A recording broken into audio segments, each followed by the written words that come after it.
صعبان علي انك ما اخدتش النقطة قبلها وطول الحوار عمال تقول اي كلام. طب عايز اشوف منك رياكشن او محاولة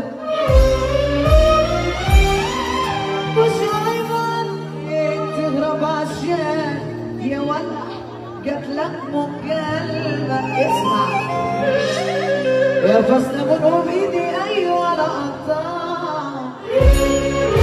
فاكرك في بلدك اما لف فوداي اقول كلام وغصب عنك هتسمع